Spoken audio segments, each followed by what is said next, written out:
Great. So yeah, today we're going to talk about soils, but to start, we're going to kind of do a little homework review.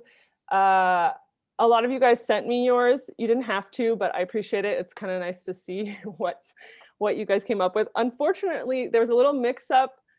There was an error in that the homework on the student handbook, it was different than what I explained in class, but they kind of got at the same idea, so no worries. But I just wanted to, maybe someone can unmute themselves and volunteer to share. We're going to go with the homework that I described in class. So basically choose, observing a native plant and then reviewing the resources that we talked about last lesson.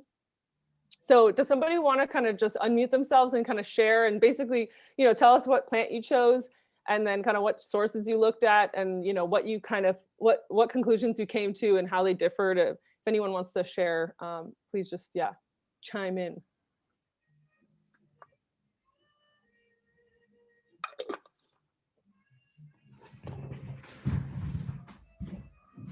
I'll just call on names then if you guys want me to do it that way. How about, let's see. How about Karen Park? Are you there? Is Karen here? There. Hi, Karen. Hi. Do you want to share with us what plants you chose? Sure. I chose Quercus agrifolia and Quercus engelmanni. And then did you get a chance to review the resources? I did. I checked Theodore Payne, Las Politas, and Calscape.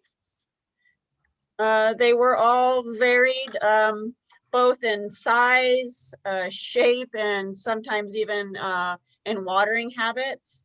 Okay. Las Politas is always colorful with descriptions. No Right. maintenance really on either tree. Yeah, just so did you find that the resources agreed mostly, or were they kind of very off? They were pretty close with these two trees that I chose. I've seen them, vary greatly, but with the two examples I chose, they were pretty all in the same area. Right, that makes sense. They are trees, so so they basically kind of held up to what you saw in real life held up to what you saw in the resources. Yeah. It makes sense also with oaks. They're kind of a hard to have the measurements way off. Did anyone else want to share? Again, I'll pick names, but I'll give you guys an opportunity to share yourselves. Again, you can just unmute yourself if you want to share.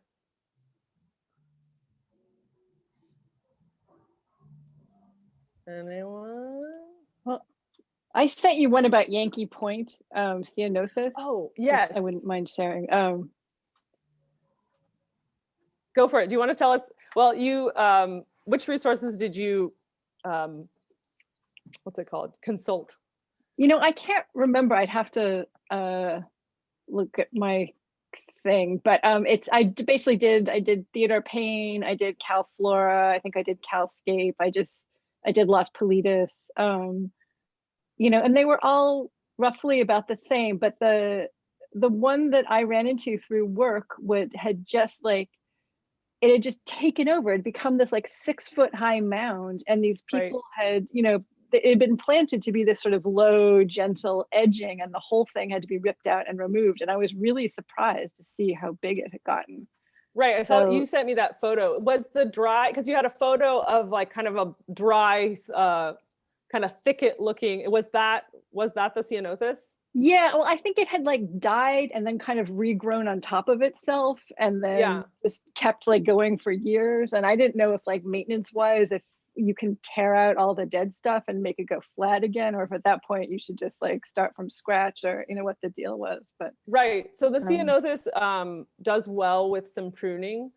It does. Okay. Yeah, and so kind of the maintenance on it is kind of cutting it back annually. Okay. Especially, and it's hard to say with your photo, but I did see it. But it could be potentially if they were planted kind of tightly together, because it is a Mhm. ground cover like 2 to 3 feet, but if they're planted kind of closely together, they go vertical instead. And it kind Okay. of looks like maybe there were a couple, but even if there weren't, they can go upright too if the spacing is just tight around them.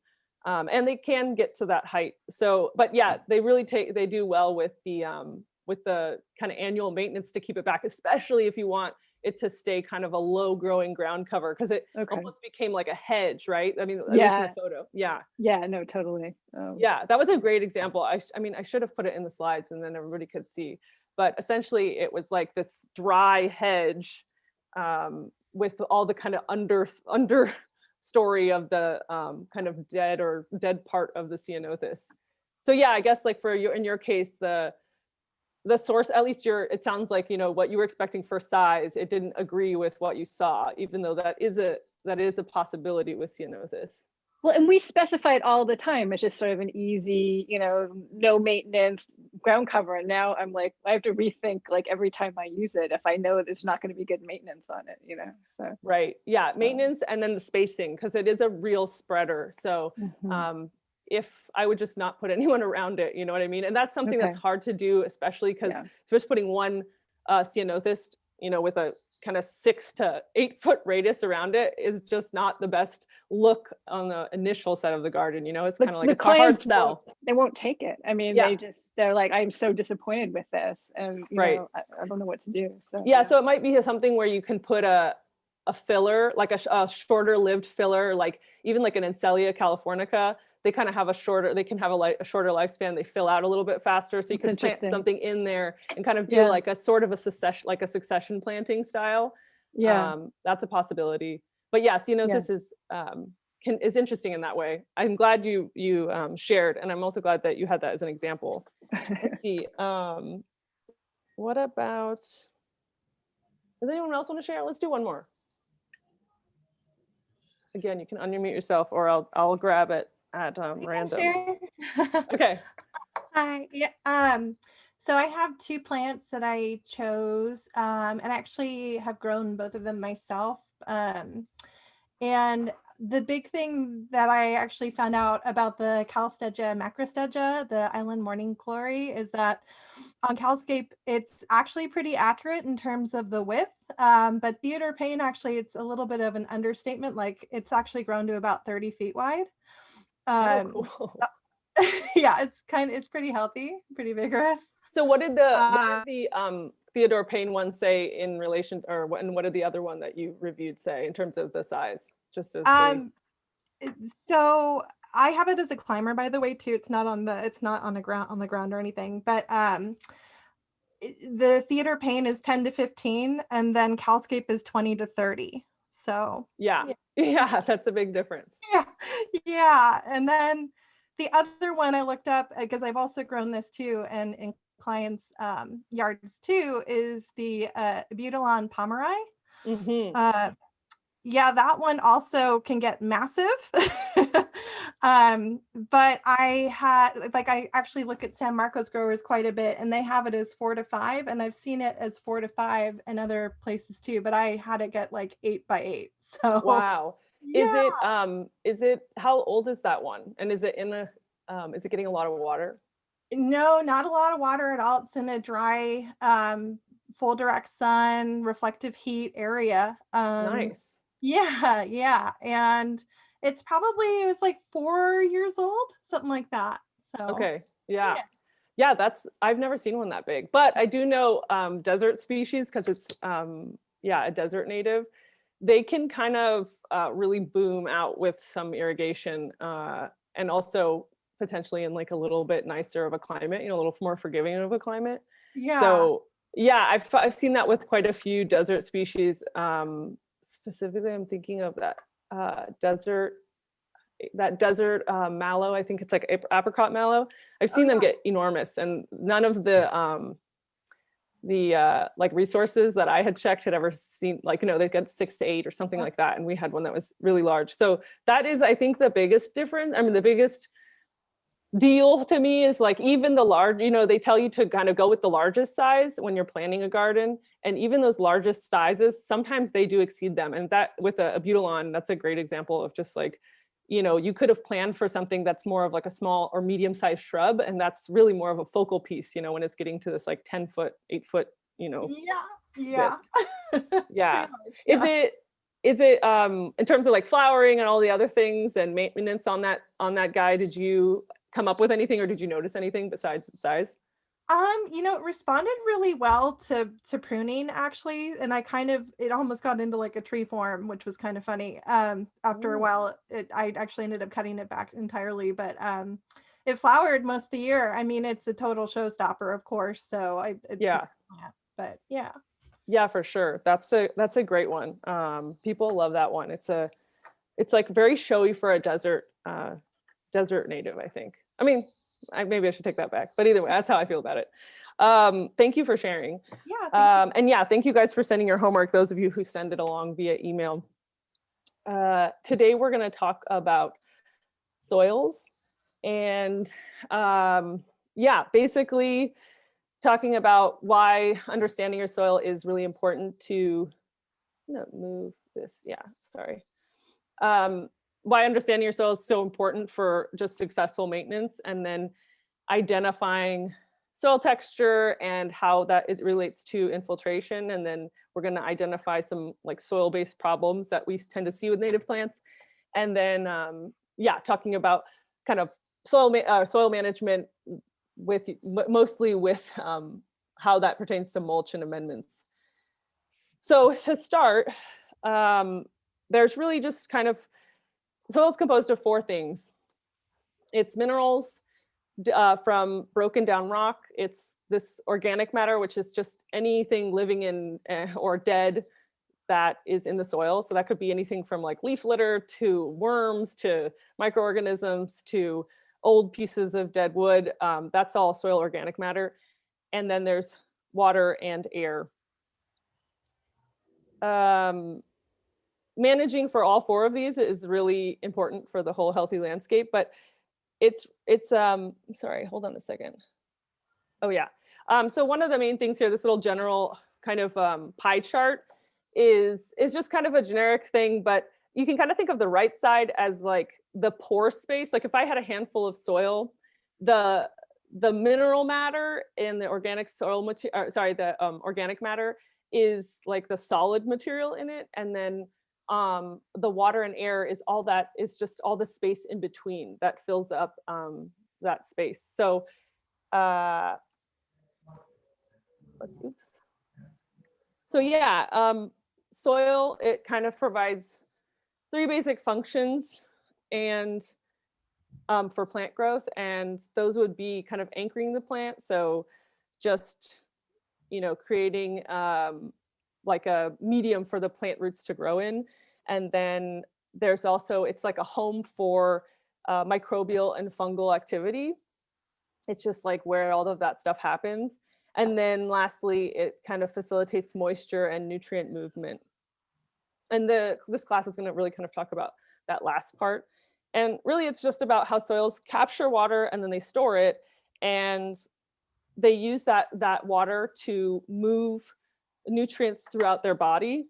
And that means that plants, like, they rely on soil moisture to obtain those nutrients that reside in the soil. So these nutrients reside in the soil as molecules, and the plants take them up when they're dissolved in water, you know, and then spread them throughout their body. So the movement of moisture is really important within the soil, right? Yeah, basically, yeah, moisture is what moves nutrients. And that's just what we're going to be talking about today, about and how that pertains to healthy plants. I'm going to go, oops. Okay, yeah. So first we talk about soil texture.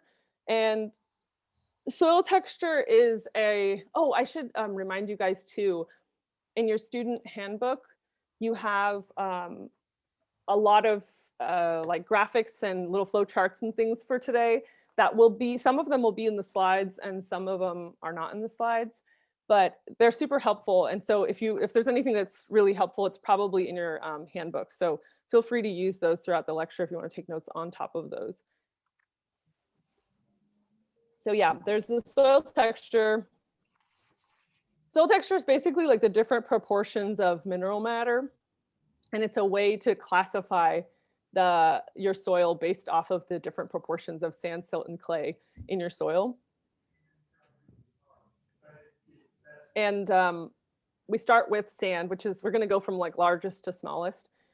And sand is the largest particle, and it's these kind of irregularly shaped large particles that create a lot of pore space between each other, and they kind of create that permeable nature of sand that we think of. And that's why sand kind of drains so quickly, is because you think of these kind of large particles that have all this space between. And yeah, so that's that. I mean, it's kind of a no-brainer. When you see sand, you know it's kind of a fast draining thing, but the reason why is because of these really large particles that kind of sit on top of each other, and then they have a lot of airspace between them. And you can think of sand, like sand is something you can see with like the naked eye, obviously, like one particle of sand you can actually see and hold in your hand. Silt is the next size down. And silt is kind of a rounder, like a more spherical shaped particle. And it's smaller, and it feels actually a lot like flour or baby powder if you like were to rub it between your fingers. And it's often the sediment that gets carried away with flooding and runoff and stuff. And you can think of it, it's found mostly in kind of like stream deposits or like lake beds. Harbors have a lot of it, or like river deltas. So we don't tend to have a ton of silt in our soil, just off of like our location, but it is a component. And lastly, there's clay, which is the smallest particle. And the clay is kind of like it's small. Oh, I should say also, silt is, I lost my train of thought. I'm sorry. Oh, silt is something that you would need like a microscope to see. So just kind of giving like sand, you can see with the naked eye. Silt, you need a microscope. And clay, you need like electron microscope or something. These particles are really small, but they're shaped kind of like they're very flat. And that means they fit together really densely. And as opposed to like these big round sand particles, clay kind of sits really flat. So that's also why clay gets kind of sticky and wet. That's how we think of clay. And so it can hold on to water, and it swells and contracts with the addition and removal of water, clay. And I know these are all kind of basics, but we kind of have to go through them so that we can get to the classifying your soils.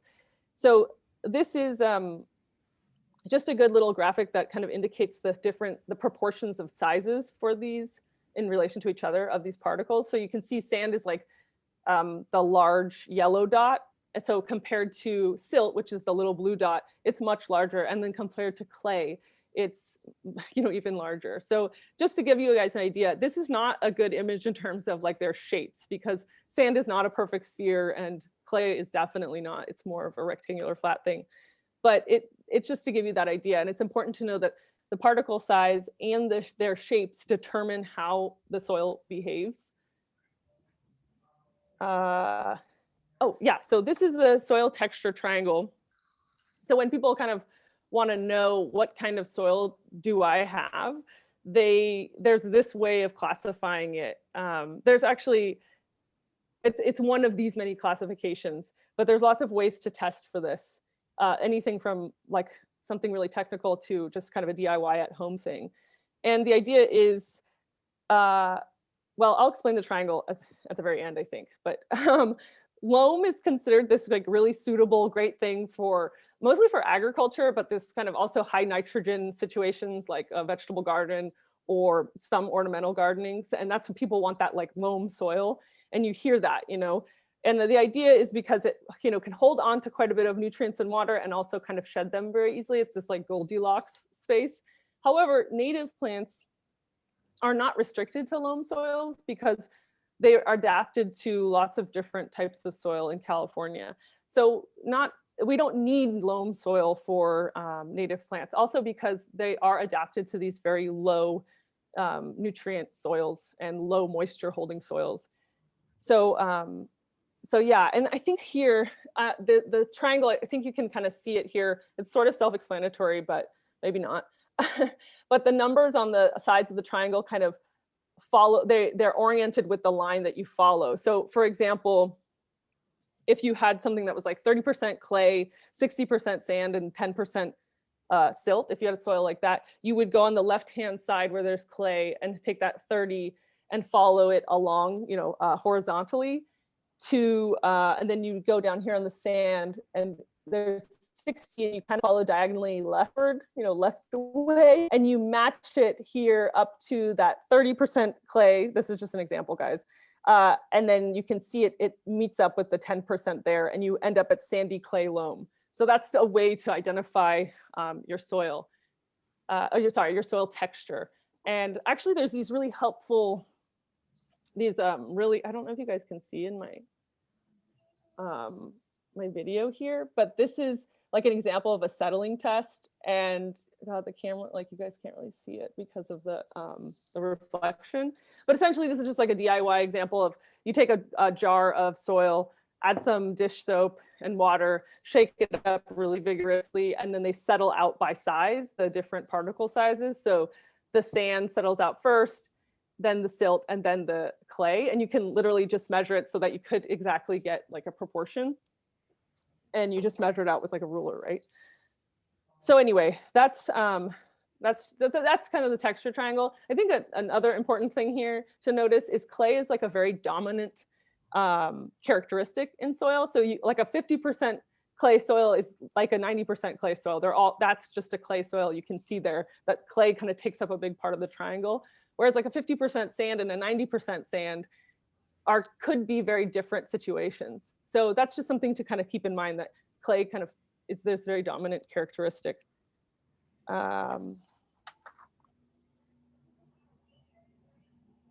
Okay, so this is a lot of writing that's going to explain how to do a soil texture, or how to test for soil texture by feel. There is a video of this that I'm going to show and hopefully works.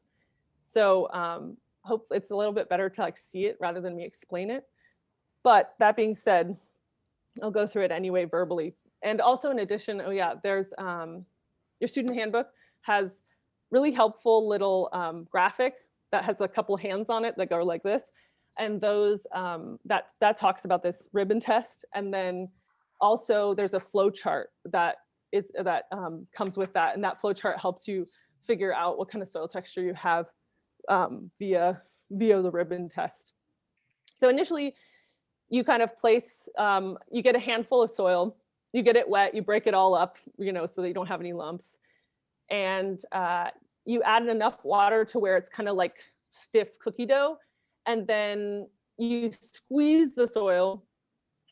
And when you open your hand, there's a shape that's left that you made by like squeezing your hand. That's a cast. So anyway, when you open your hand, if it can't keep the cast, if you don't have a ball and it just breaks apart, that would indicate that you have like a sandy texture. So when you squeeze it, even though it's wet, and then you open your hand up and the ball breaks apart, that's a sandy texture. And if it remains in the cast shape, but breaks apart right when you kind of poke it with your finger, that's kind of like a loamy sand.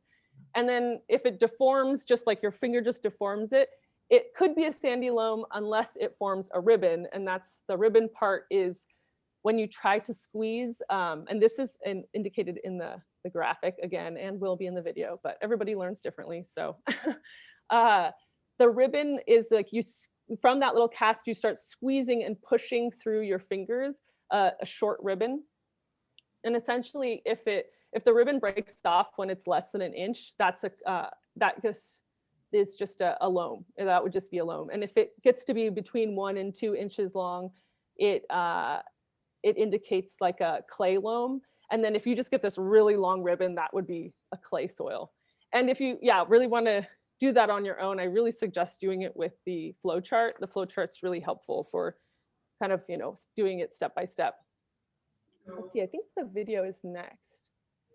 Yes.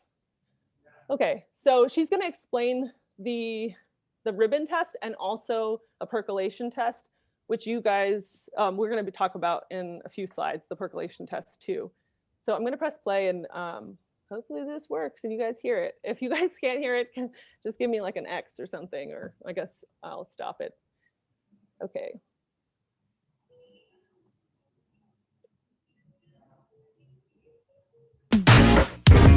Okay, now that we know the lay of the land, let's find out what we're working with below the surface. If your soil doesn't drain well, it's a brick. It won't support healthy plants. So let's test it out and hope for a sponge. Okay, so we're gonna go into the middle of the lawn. It can be anywhere. We're gonna dig a hole about 12 inches wide, 8 inches deep, and it doesn't have to be perfect. I'm gonna need my stunt double soon, guys. Guys? Yes! Now fill the hole with water and set your stopwatch.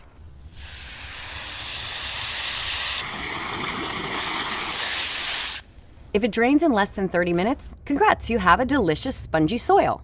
If it takes 30 to 60 minutes, you have some compaction. And if it takes more than 60 minutes, you have a brick. Your soil will need some extra love. And you might want to sheet mulch and let all the microbes and bugs dig down and loot soil for a few weeks before planting. If you don't do that, just get ready to use a pickaxe or a tiller to loosen up the soil. Now, beyond the density, it's good to know what kind of soil you have to help you know which plants to purchase. Here's a test to figure it out. Okay, so to figure out your soil texture, you take some of your soil, slightly moist, Okay. and you squeeze it and try to make a ball out of it. If it sticks together like this is, it's going to be more on the clay side. Okay. If it falls apart and you can't make a ball out of it when it's moist, then you have sandy soil. But we want to see how much clay, so we're going to moisten it, Dip the ball. and then we're going to try to make a ribbon. And you squeeze it between your thumb and your finger, and you push gently, trying to make a ribbon. Oh, okay. So this is breaking off before we're getting to 2 inches, and that's pretty good. That means we have soil that isn't going to be too much clay. Oh, good. Victory. Check out this link for the full test instructions. Okay, so it's been a little bit over an hour and we still have some water in here. So we know that it's not clay because we saw that in the texture test earlier, but there is a little bit of compacting. So what we're gonna do is we're gonna tear up this lawn, which is gonna be awesome, and we're gonna lay down all this mulch we have behind me. And that's actually gonna remediate the soil, meaning it's gonna break it up a little bit by letting all the little critters and life that's in there go down into the dirt and break it up just the way we want it. Did you know that there are cash incentives to convert your lawn? For example, LADWP has a program that offsets the cost of installing a sustainable landscape. Make sure you get approval before you break ground and check what's available in your area. Okay. So, okay. So yeah, like she said, I just wanted you guys to show a video because if we could do this in person, it would be fun and maybe less corny, but yeah, that's just so that you can actually see what I was talking about instead of just having to hear me explain it.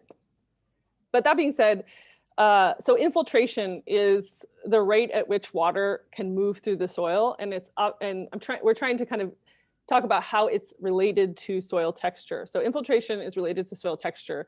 And here on the left, you kind of have this image of this left-hand side would be more like a sandy soil. So these, like we talked about, like a large irregular shaped particle. And then that dark gray in between is all the pore space. It's the space where air or water fills it. And that's this empty space between the particles. And like with sand, you can see there's just bigger pore space, larger pore space. So that acts as infiltration. That acts as kind of space for water to infiltrate. So with clay on the right-hand side, which you can see that there's that dark gray is kind of smaller, it's tighter, they're more densely packed. So it's harder for water to infiltrate downward. It actually kind of moves sideways. My one caveat with this photo on the right is that clay particles kind of lay flat, like almost like kind of like, here's like, I'm going to show you guys, but there's like these notebooks I have, they kind of like, you think of clay like this, it's just laying kind of like haphazardly all on top of each other. So if you imagine my hand is water and it falls down, it's not going to go down very easily. It's probably going to go out into the sides and go down, slowly. So that's the only reason I kind of don't like this image, is because the clay actually lays horizontally, those particle pieces. Anyway, that kind of helps you understand more that the clay soils not only does the water, wet and then move downward, it actually moves sideways more. So you have a nice image in your handbook that kind of shows when you kind of irrigate a soil over time that's clayey or sandy. And those sandy soils, like I said, since they have a higher infiltration rate, the water can move quickly, more quickly downward with gravity, whereas with clay, it kind of moves slowly and more sideways. So you kind of have this spreading thing that happens with clay and watering clay soils. Yeah, it's this image, I believe, that's kind of looks like a graph. And anyway, you guys should check that one out. That one's really helpful. So anyway, the idea is that the tighter the pores, the slower infiltration, and the larger the pores, the more infiltration, or the faster the infiltration.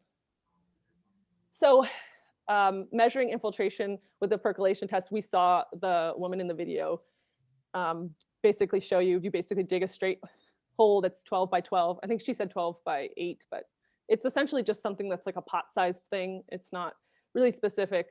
And you fill that hole with water, and then you let it percolate, and then you check every 30 minutes.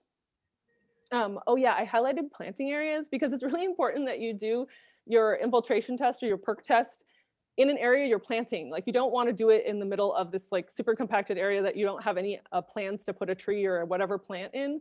You want to put it where you want to plant the plants. I think that's self-explanatory, but it hardly ever happens. And I think I've seen a lot of people just do the infiltration test, like just somewhere that they're not planning on planting. So just an important little caveat. You check the every 30 minutes. And I believe she said, less than 30 is great. And one of them's not bad and the other one's a brick. We want to be a little more specific than that, but it's the same idea. So less than 30, it's fast draining, potentially probably a sandy soil. And with that fast, rapid infiltration, you can see, the roots are going to probably be going deep and downward, right? Like we talked about. And then the 30 minutes to an hour is medium draining and kind of a loamy soil. And that's something to check if it's something to check would be is if it's newly excavated or if it's fill material. And because anything like that, that's new soil that's fluffed up or something, you can expect to settle. So you always want to do deep rooted species and not compact this kind of medium draining soil. And then lastly, if it takes more than an hour to drain, that's probably, it's slow draining, potentially a clay soil.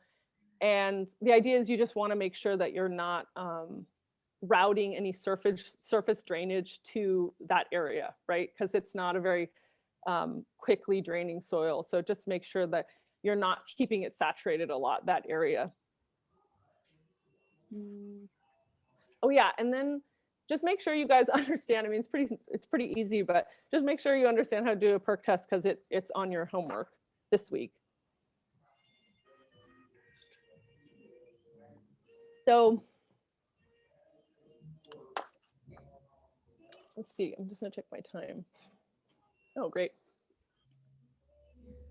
I think I'll keep going and we can do a break. Yeah, let's keep going and we can do a break a little bit later.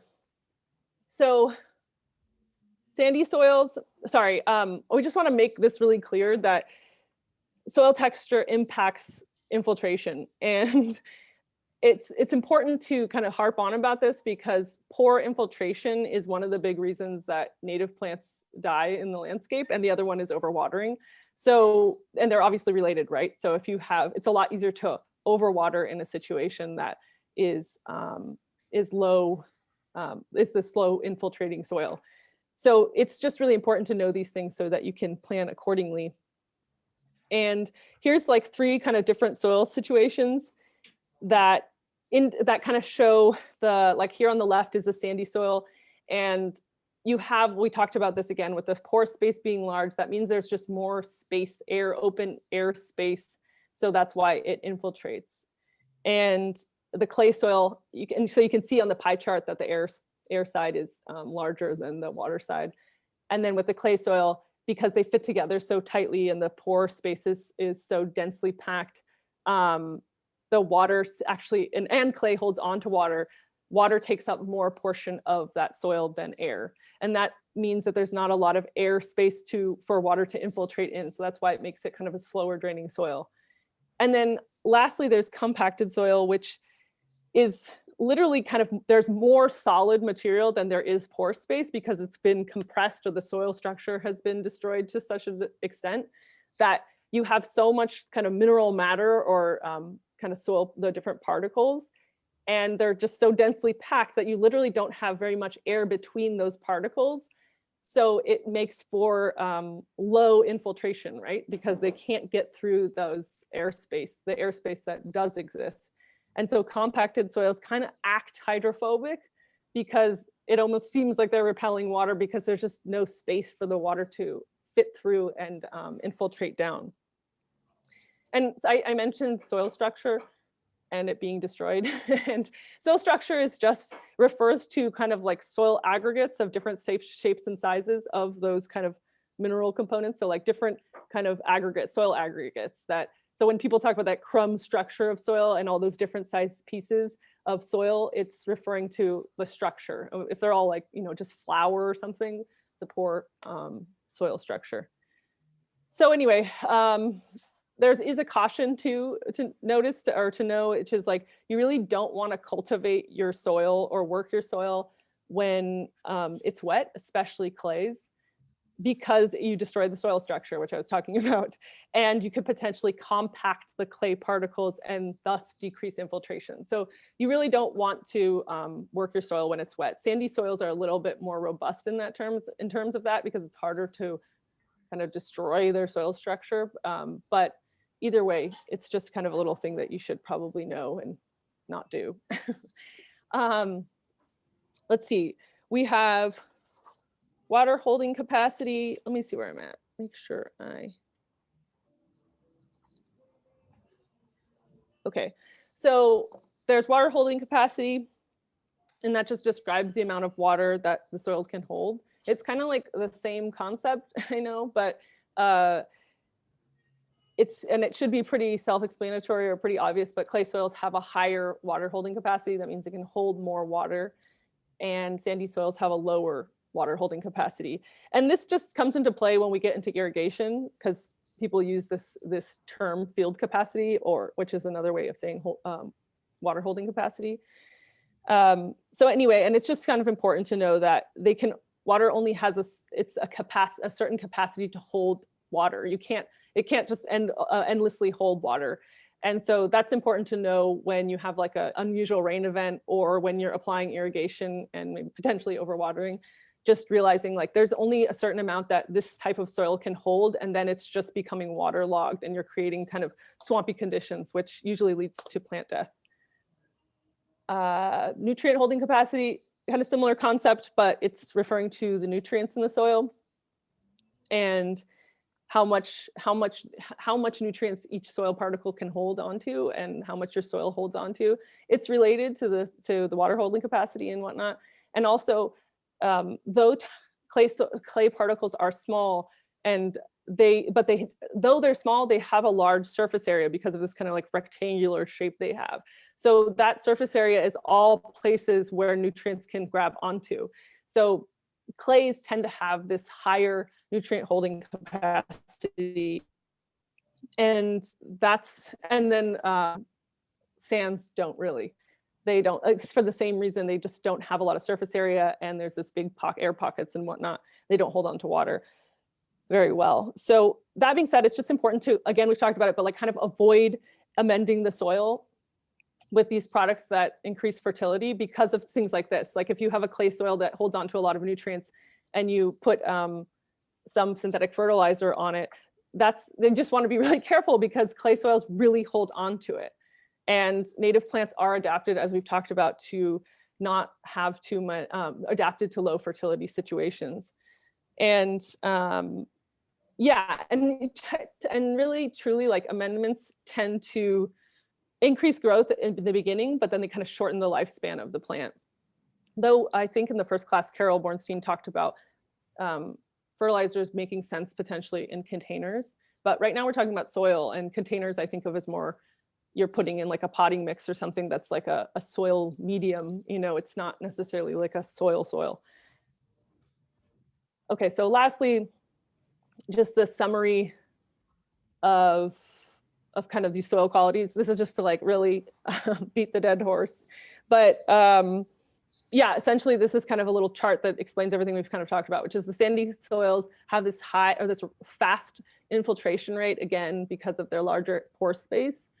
And that relates to their water holding capacity, which is lower, and their nutrient holding capacity, which is lower, because there's this pore space and the infiltration, its ability to infiltrate.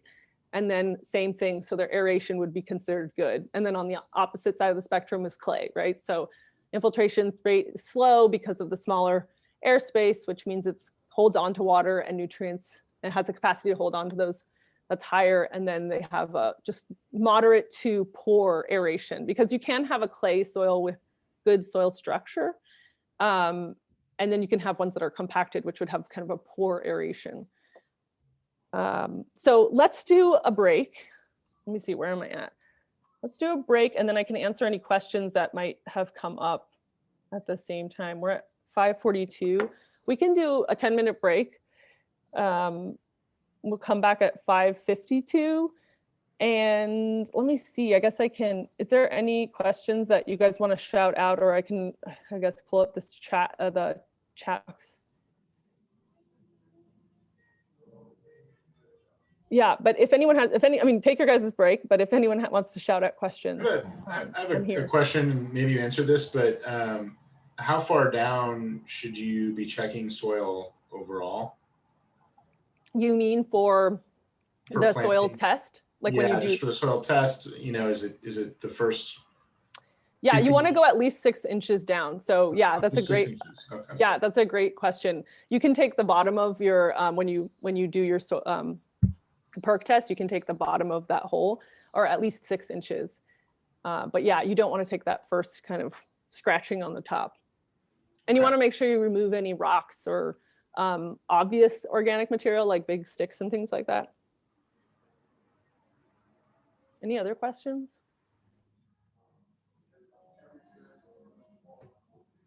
Or is everybody on break?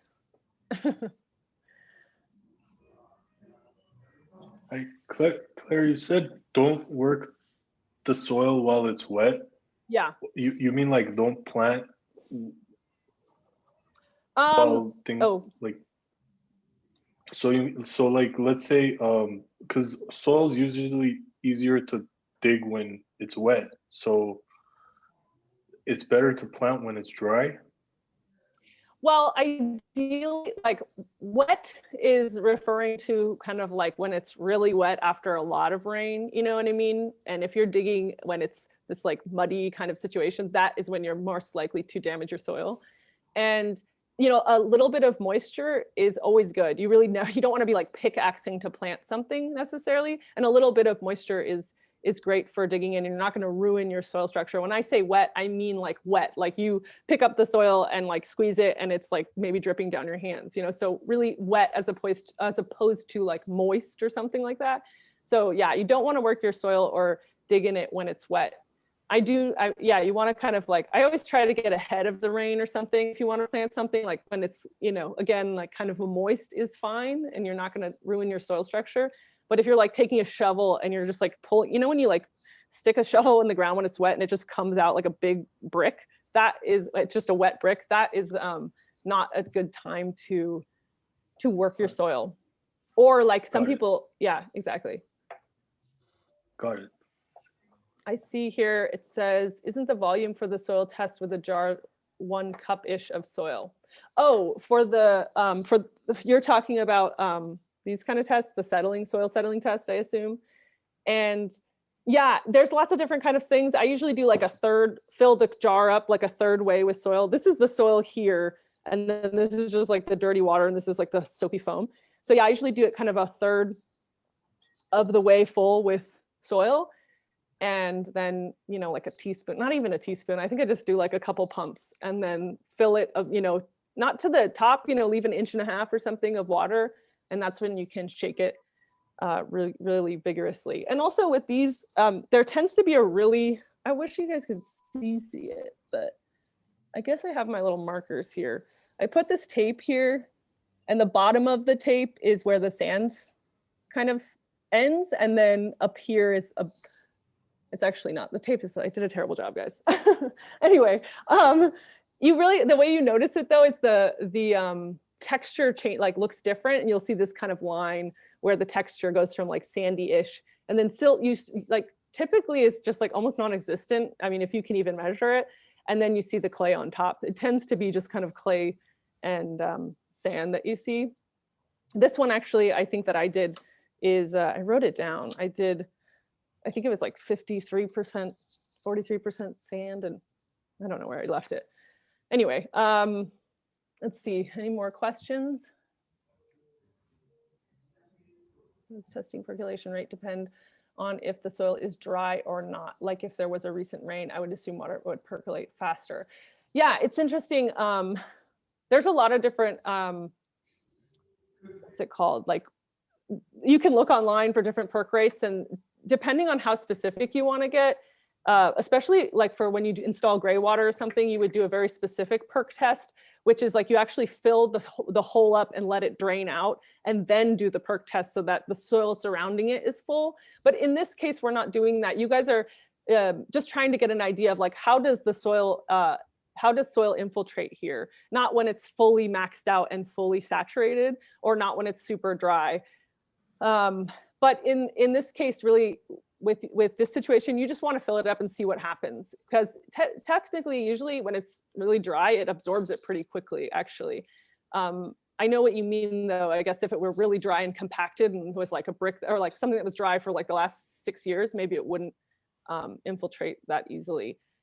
But yeah, in this case, there's not a need to be super specific. So, because you're not measuring, because like I said, with a very specific perk test, you'd actually measure how much it drops each minute or each time interval, and then get like a rates, like a drop per minute kind of rate. And then, but that's not the point of this class. This is just to kind of like categorize it generally, like, is it fast, moderate, or slow draining? But yeah, it does, so it does percolate slower when it's fully saturated. And that's why with gray water, it's important, but different class, different time. Oh, what's our time? Am I at 5:52 yet? No, dude, we're doing a 10-minute break.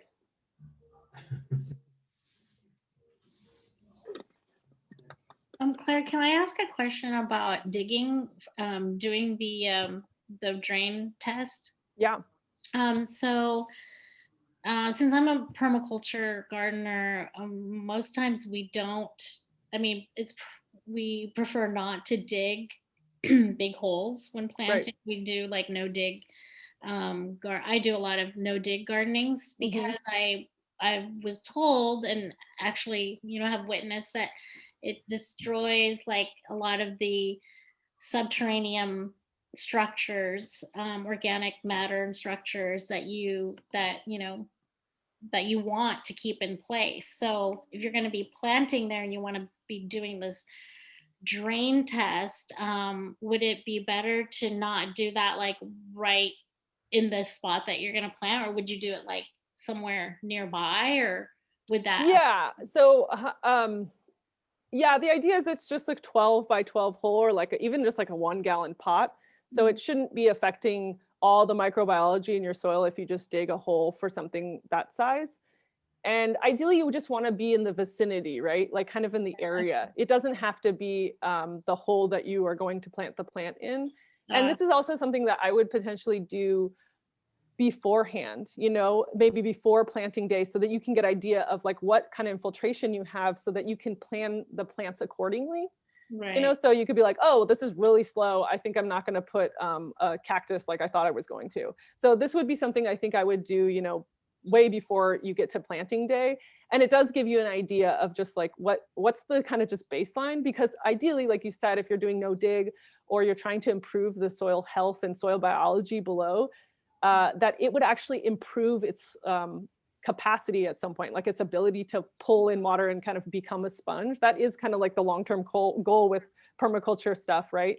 Yeah. Is to like, and so the idea though is that you're gonna add your permaculture practices on top and then improve whatever kind of like destruction you created when you did the infiltration test, right? So that's what I would think about it. You're not going to do it all throughout your property, just in like, I would think more in kind of some areas that seem different. You know what I mean? Maybe there's like a top of a hill area and then there's a bottom of the hill area, but things that are like, you know, even 20 feet apart, but it's just the same kind of thing that's flat, I would be like, oh, this is kind of generally the same treatment, receiving the same situation. So really noting just like where it's different, and then maybe testing those, like where you suspect, oh, this is a little bit different soil for some reason. That's awesome. Thank you. Yeah. Cool.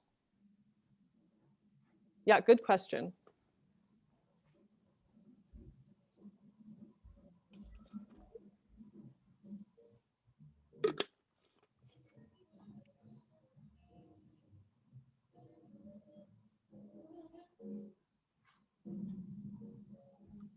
Okay, let's see, where are we?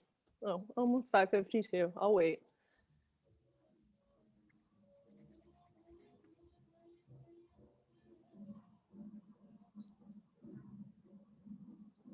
Is it raining in LA right now? I'm not in LA.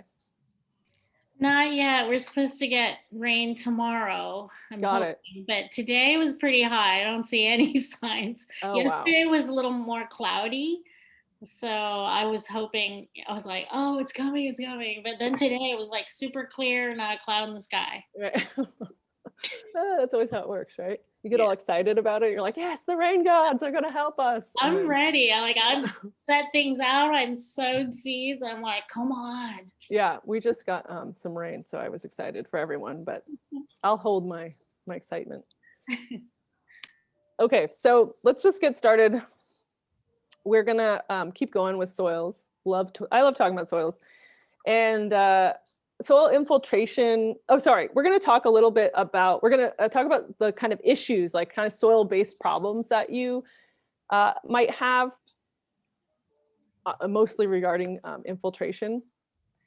So one of the main things is, yeah, slow infiltration can be an issue. And mostly it's the gardens like that you might maintain that have clay soil, but they weren't planted with clay soil in mind, which means, you know, you have a bunch of plants that are not really excited to be in that situation. So you might have a lot of replacement. So it's not so much about trying to change the soil the infiltration rate necessarily. There are a lot of plants that do really well in clay. And actually you guys have that. That's one of the sheets in your workbook that is native plants for heavy soils. That's a great resource, guys. Like really, really helpful. Has a lot of different plants like ground covers to trees that do well in slow infiltrating or heavy soils is what they refer to it as. Some of the ones that aren't on your list are Abutilon palmeri, which was brought up in the homework. That's great for clay. And as she described in when she was talking about it, about her homework, it's a desert native. It's got these beautiful yellow flowers and these kind of like really lush and kind of fuzzy leaves that are really nice. But anyway, Indian mallow or Abutilon palmeri is one of the ones that's not on your list. Another one is Berberis nevinii, which is a Nevin's barberry.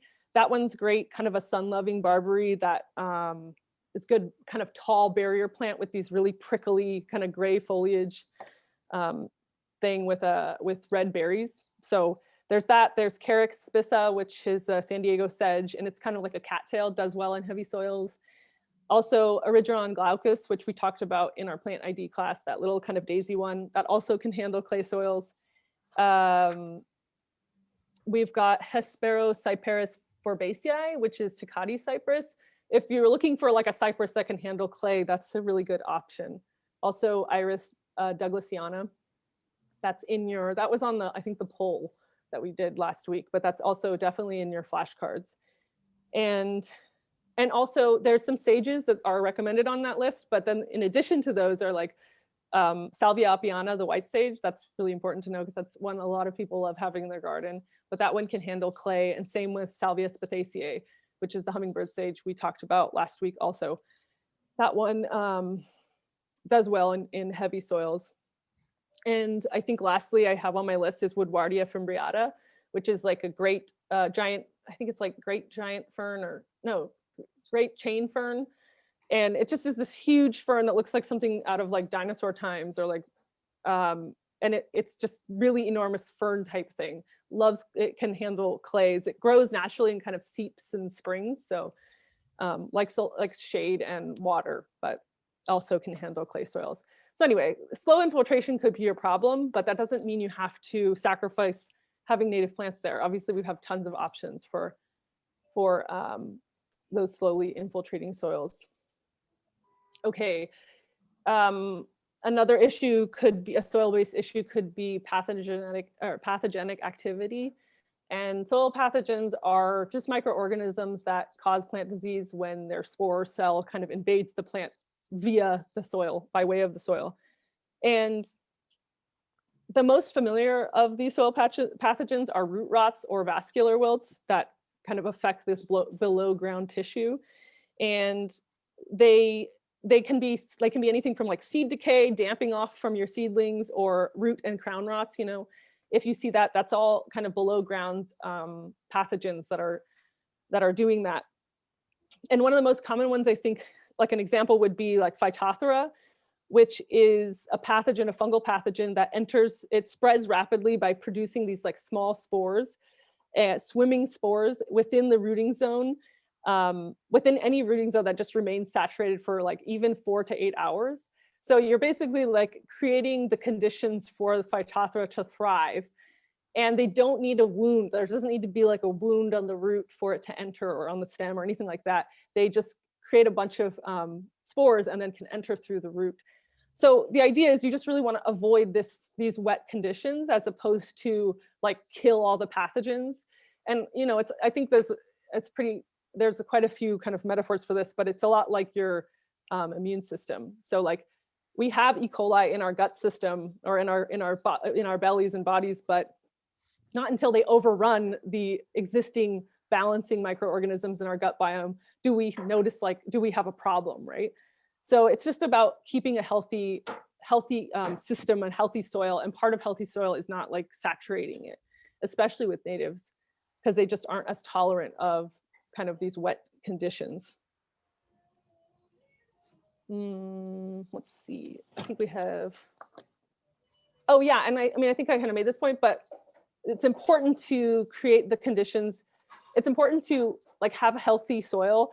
And that means also having all the other organisms that feed on those pathogens too, that keep them in balance. So it's not just about not like watering correctly, but also all the other actions you do to keep your soil healthy, like mulching it and whatnot, help keep that healthy like immune system that I was referring to. Okay, another issue you could have in your soil would be salts. And some plants can handle more salts than others. They tend to come from the coast. I think, that's kind of obvious, they're by the ocean. But you can have issues with salts inland too, which, especially if you're using fertilizers or even compost, they have a lot of kind of ions in them and things like that that increase salt levels, especially when it's dry, because they're just like evaporating these little nutrients and making little salt crystals essentially. Let's see, what do we have here? Oh yeah, and irrigation water also you can have two situations, which is the water that you're watering your like containers or whatever small planting beds that are kind of surrounded by our urban landscape can actually kind of start to deposit salts from all those containers and whatnot, because they're small and like evaporate easily. And then also your irrigation water has some salt in it, which doesn't tend to be a problem like with one application of your with watering with the city water. But if you're repeatedly applying these small amounts of water shallowly and it's warm and hot, you risk actually like accumulating evaporating salts, because you're just evaporating that like little shallow bit of water that you're watering to, and you see salt actually accumulate at the top of your soil. So another kind of like reason to water deeply. The good news though is with salt issues, it's mostly winter rains, because your rain is not a salty water. It's like considered sweet water, and the rain actually flushes away those accumulated salts. So that is the ideal situation, is that any salt buildup that might happen you would just wait for the rain, right? Also, there are some of those, if you guys are looking for salt, like salt loving plants, I recommend looking up kind of like marsh community plants. And there's lots of options. There's even like Atriplex, which is like salt bush, like conveniently named, but a lot of the kind of juncus, sedges, things like that can handle salts pretty well if you guys like are in a situation that just like there's tons of salt in the soil. And you're having a hard time getting things like established. Okay, another soil issue potentially would be compaction. And some compacted soils are clay, but not all of them are. And sometimes when we use the word compacted, it's actually the soil is really hydrophobic, which we kind of touched on a bit earlier, but it's maybe repelling water because the soil is like just dried. Like I tend to see this in these like lawns that just get left to dry and it just becomes kind of this brick encased in concrete. And that's when you have this like really dry stuff that just the water just kind of rolls off of it. And that's considered a hydrophobic soil and potentially maybe not compacted, just hydrophobic. However, compaction or hydrophobic soils, it's the same solution. Essentially you're going to kind of slowly wet the soil regularly in these kind of short doses until it can handle taking on more water. That's what you would do in both of them. And also then planting native plants so that they can kind of create the soil network to improve the soil structure and improve the soil over time. Bunch grasses are great for breaking up soil if you have like a really compacted thing. And then you can also add compost, but that would be in a really, really terrible, like a really affected soil situation. Like I said, I think the plants with mulch can do quite a bit over time on their own. But if you need to use compost because it's just such a terribly like destroyed situation, you would just do a top layer. You wouldn't be like throwing compost in the hole with the plant that you plant. You're just kind of doing a top dressing lightly of compost if you have one of these situations. Oh yeah, there's this kind of rare issue that we don't really see that much nowadays, but some properties are stripped of their topsoil completely. And this used to be more common, apparently decades ago.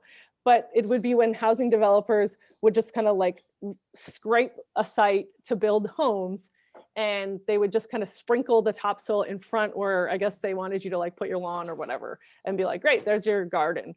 And owners would property owners would really struggle with getting anything established. And if that's the case, like if you have a situation where the soil structure is completely destroyed like that, and maybe the owner of the garden you're tending is kind of suggesting that has happened in their home or on their property, this is a really slow reestablishment process to like put life back into the soil. And you would be indicating that to them, give them the heads up, like, hey, this isn't just an easy fix. And again, it would be like kind of mulching, adding plants over time. And the only shortcut, which I don't think any paying customer would consider this a shortcut, but it is a shortcut, I guess, in the long term, which would be to aerate or to use aerated compost and apply that foliarly, so apply that to the plants. And that can potentially create more life in your soil because they're actually bringing those nutrients down and putting them in their roots, right? So yeah, potentially aerated compost applied to the plant leaves or dousing the soil with that aerated compost. So you just want to make sure you're using really high quality compost to improve the soil biology. But again, this isn't this rare situation. This wouldn't necessarily be needed on a normal site. Let's see, where am I at time-wise? Okay.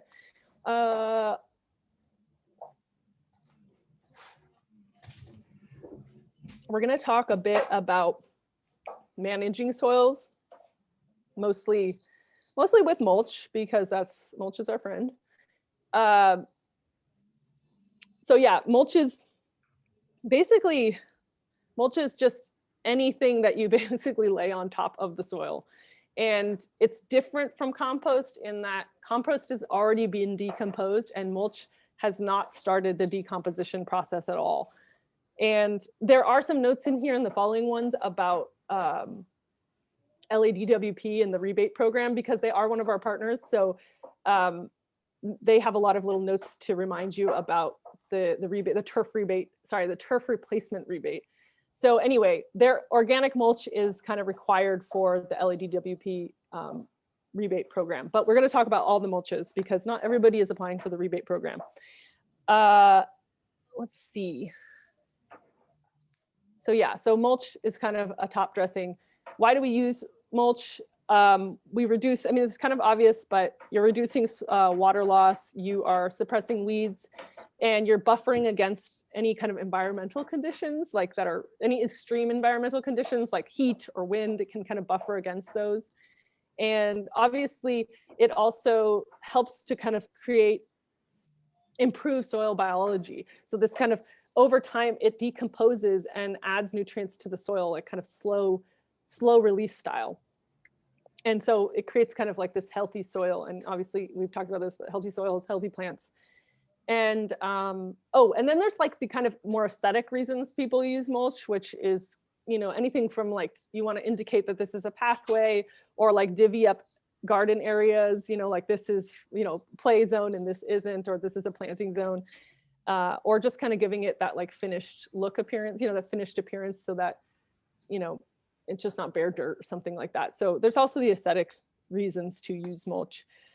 That all being said, different native plants prefer different mulches, and that's based on their natural habitat and where you want to place them in your garden.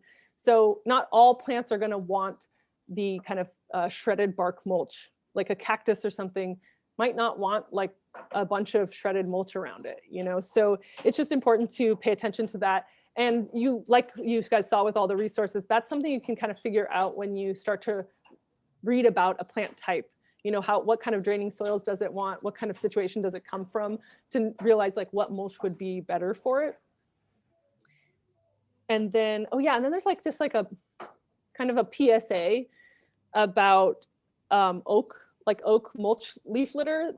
You want to leave it, always just leave it. I think there's like this, I don't know, programming we all have about like raking leaves and like putting them in trash bags and I don't know what, but you really don't want to do that. That's oak, at least with oaks.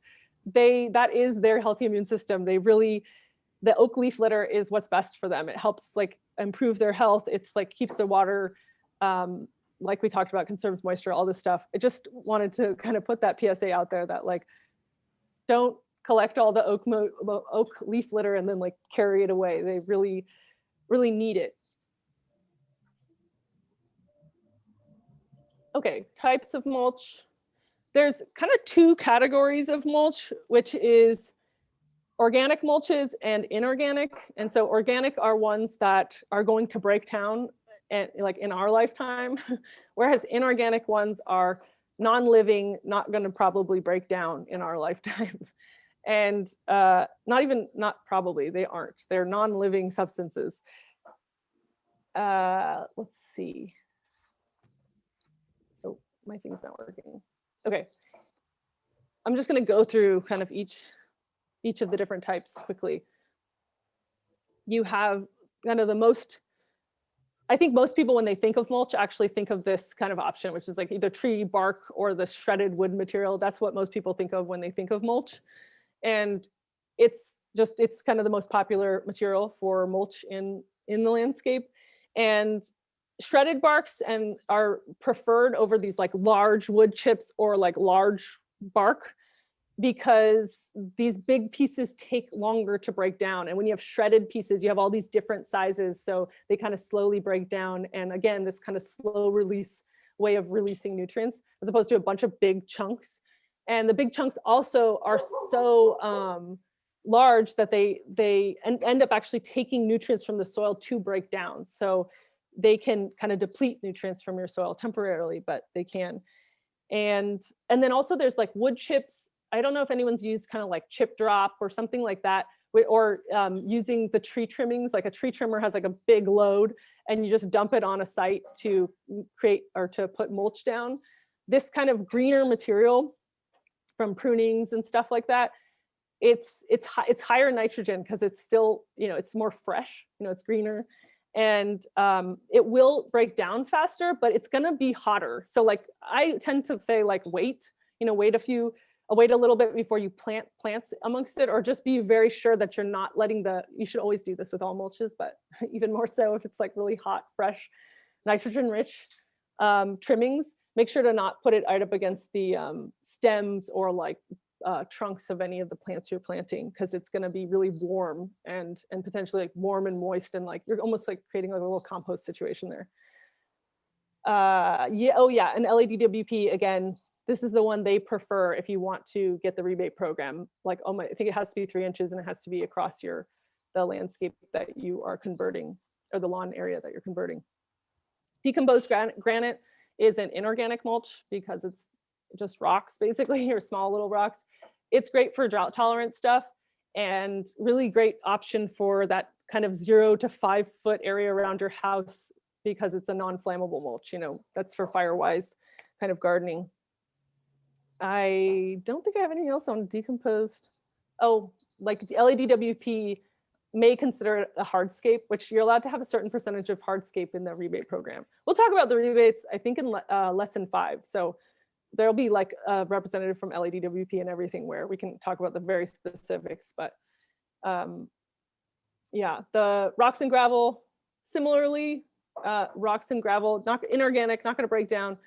Rocks especially can be really expensive, and they're not allowed by the rebate program, but can be really expensive and obviously heavier and more labor intensive, but it is still considered a mulch. Leaf litter, we talked about this, or we didn't talk about this, but leaf litter, organic material, it's an organic mulch that can break down quickly, and any kind of leaves will work. I don't know why we put oak leaves, because I just told you guys not to use oak leaves, but hopefully this is referring to if you had an oak around and you planted maybe on the canopy edge. Oh yeah, it just like the recycling of whatever yard waste and whatnot, that totally works as mulch too. It breaks down more quickly. It's like your cheapest option, it's like free and there. It's just not very uniform. Usually, it doesn't have that uniform look, but totally works. And especially with any pruning, like trimming that you do, like if you're trimming or pruning back some native plant or its seed pods or anything like that, you can just trim them up into small pieces and leave them there, and they can just be kind of your replenished mulch. Newspapers and cardboard as a mulch, it's not recommended to like just put that on top. Obviously it would like fly away, but it's a great option for any sheet mulching. If you were to do sheet mulching, that would be your layer beneath or layer on the bottom, and then the mulch on top. And that is obviously an organic mulch because it comes from trees and it will break down. And then lastly, these like kind of rubber mulches, they are obviously inorganic. This won't break down, or just will break down into like a bunch of microplastic that nobody wants. But it's not adding anything to the soil biology. This isn't going to break down. It's not going to help with the soil biology. So this one's not recommended, but it's out there. Okay, how much mulch? Mulch, usually you want to do between 2 and 3 layers, 2 to 3 inches of thickness. The LADWP requires 3 inches, but 2 to 3 inches is the ideal. You don't want to pile it up against the stem, because like I was talking about, that just kind of creates this like warm moisture situation, which can lead to rot issues. And here it talks about applying mulch in late spring or early fall. Obviously, if you're installing a garden in the summer, you can apply mulch in the summer. The idea here is if you're applying mulch in early fall, you're putting the mulch down before the rains and kind of protecting the soil from like the erosive power of rain. This like erosion that happens when rain falls down and hits the ground. So that's a good idea to put it before it rains. So early fall, applying it. And then on the other side of the coin is you apply it in late spring after it's rained, and you can hold that moisture in. But ideally, you want mulch around because it helps for so many reasons. So whenever you can put it on, but that's kind of some reasoning for it.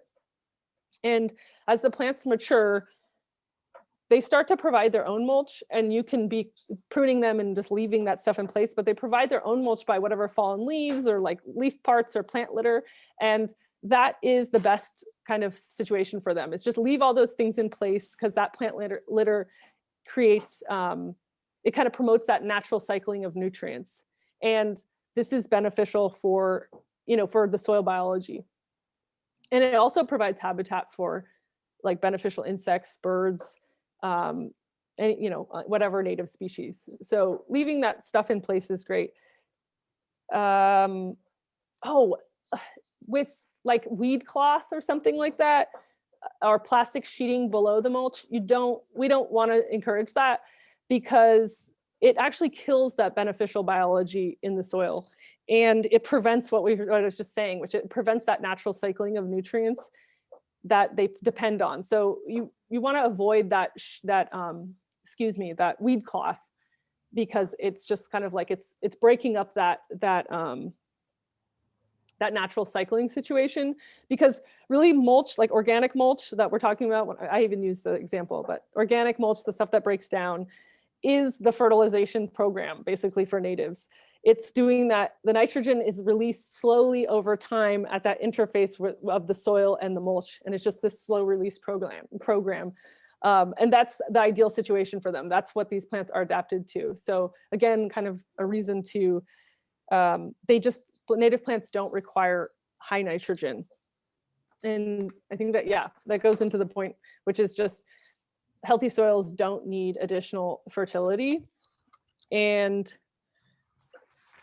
let's see, I think I just, explained all of that, but we essentially just don't want to add extra nitrogen to the soil, even in any kind of compost form, because you really are interfering with that natural cycling, and you potentially, the microbial activity, you potentially kind of shut it down when you create, because amendments can kill microbiology in the soil, or even just kind of like put it out of a job, like it fills that niche. So I know that's really anthropomorphic to put that on like microorganisms, but the idea is if they don't have the role, they don't need to be there. They don't have a food source that they have, so they don't need to provide more nitrogen.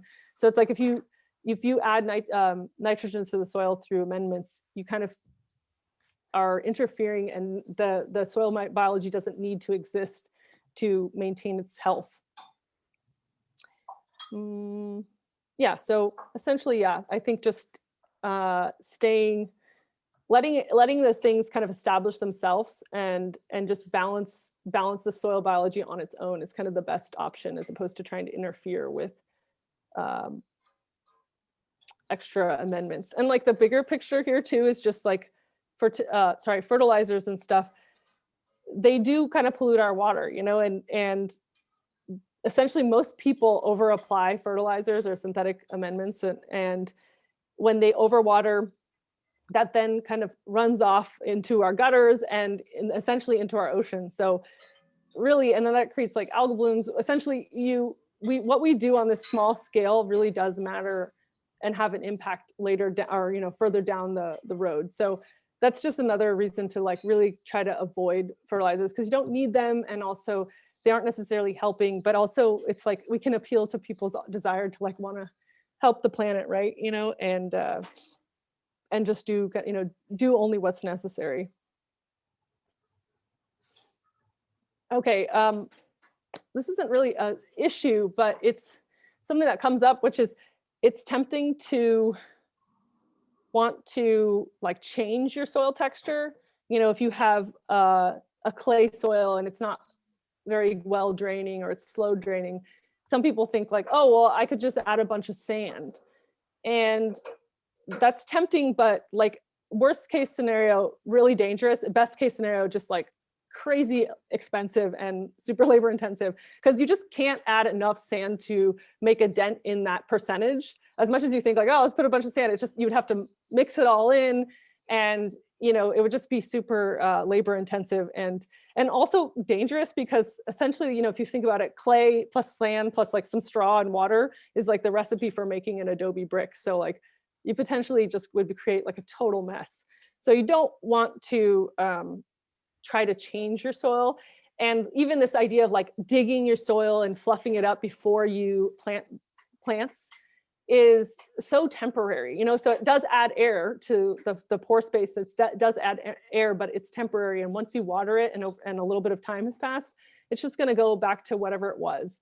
So it's really just about improving the soil biology and then mainly picking the plant for the soil type. That's the best strategy, is just pick the plant for the soil that you have, as opposed to trying to, like, you know, make the soil that you want, you know, because it's just, there's plenty of plant options. Yeah, actually, this is a great slide for that. I should have been doing this with all of them, I forgot. But can anyone, because we did plant ID last week, can anyone name what that purple, pink flowered, low pathway plant is? You guys can unmute yourselves and just tell me. Penstemon. Penstemon? Did someone say that? I think Yes. so. Okay, great. Yes, it looks like penstemon to me. I'm guessing it's Margarita Bop because she's so robust in the landscape. But yeah, penstemon, great, beautiful thing. What about the white one in the back with the kind of white flowers back there that's tall behind it? Does anyone know what that one is? Romnea cultura. Yes. Matilla poppy. Yes, great. We got both the common name and the scientific name. So yeah, that one is great. Also, that one's great for clay. And oh, and then look, this pink one. Can anyone see that? Like, it's between the Matilla poppy and the penstemon. There's those like pink stalks. This one is like easy. You guys should know this one. Hummingbird. It's a hummingbird sage. Yes. Okay.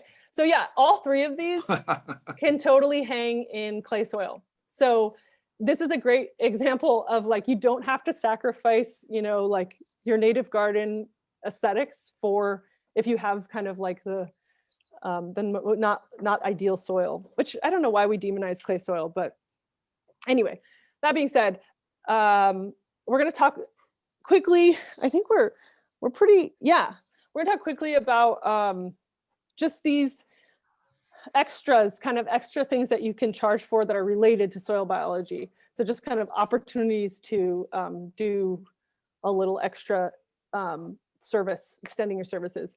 One would be soil analysis, which can be anything from that simple settling test that I showed you to sending it to like a professional lab to get it tested for, you know, fertility and heavy metals or whatever that you want to get tested on that. It'll also tell you like soil organic matter, all the things.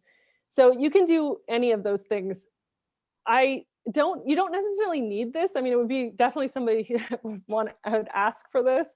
I don't recommend the lab situation unless you're having issues like establishing stuff in an area. You know, if you just keep having issues with establishing plants, then a great idea would be to get a lab like soil test and not just the settling one. Or if like a client is interested in growing edible crops in their soil, that's definitely a time where you might want to get a lab test about heavy metals, because there are heavy metals in soils in LA for sure. And so yeah, that would be a reason to. But if someone's just planting native plants and they don't necessarily want to eat anything off of it, yeah, it's not totally necessary, I think. Planned replacement program for mulch. Again, like we said, ideally you won't be having to replace your mulch, but there are situations where, you know, a lot of erosion or maybe a lot of traffic in an area when the garden is still young, and you would need to replenish it. And that's like, you can just charge for the materials delivery and the labor to spread it around, but that can just be something that you offer to people, or offer to people that just have a garden with no mulch in it. You know, you could just say like, hey, I can do this service for you. Rain garden grading. I do this actually a lot I do this service specifically, but it's basically rain garden grading is capturing the rainfall in and throughout the landscape using basins, swales, berms, and then native plants. This kind of requires like a little bit more specialized expertise, just so that you don't accidentally, like, I don't know, like flood someone's house or something. Because if you're directing downspouts and things like that, you could potentially mess some things up. However, it is a rebate requirement in the turf replacement program to use some kind of element like rain garden. They have a bunch of different specifications, but using one of these elements is required. So people that are wanting the rebate program are definitely going to want this service. So it's just a labor intensive service, and yeah, it's an option for sure, just to install it for them, and then somebody else could plant it even. Also, I think I should check maybe anyway, but I think in your guys' student workbook you have a handout on rain garden grading. If I'm wrong, I made it up, but I think you guys do have it. Lastly, there's best management practices for soil health, and this would be in the case where you're like testing the soil kind of before and after either installation or before and after you have worked to improve whoever's soil. And you can just be offering the service of like kind of monitoring or like monitoring their soil and showing improvements over time. So like, you know, pre and post installation, or pre and then post in 18 months or something. And this would be something where you could like, you know, monitor the microbial activity or compaction or infiltration rates, and you would kind of create a report or something like that. Honestly, I think this would be a specific client that would ask for something like this. I think your average homeowner is like not really care. They just want to like know that their plants are alive. But okay, so that's it for today. Done. But we're gonna do Q&A, obviously.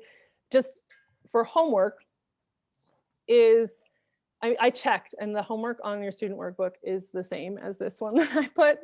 But you're gonna check the infiltration rate at a work site, and you're gonna go there, dig a hole like we described, and fill the hole with water and make measurements over time. So check it every 30 minutes. And then send me a picture of the photo of the hole full of water, and then the time that it took to fully drain. And then I want to know, like, what does that time indicate about its infiltration rate? So you're telling me, is it fast, slow, or moderate draining?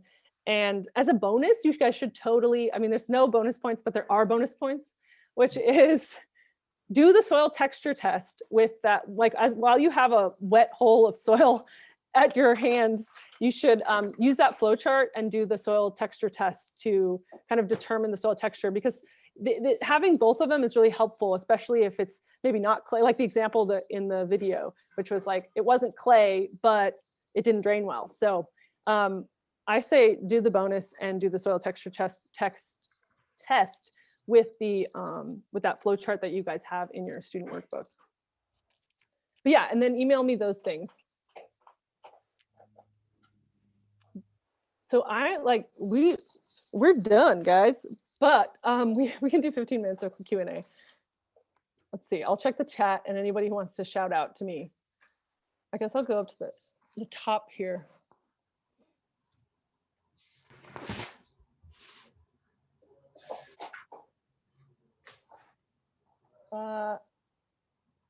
Yeah, any thoughts on adding agricultural gypsum to compacted clay soils to loosen them? Yes, definitely in agriculture, we do that. However, it's not necessary if you kind of, again, choose the right plant for the right situation.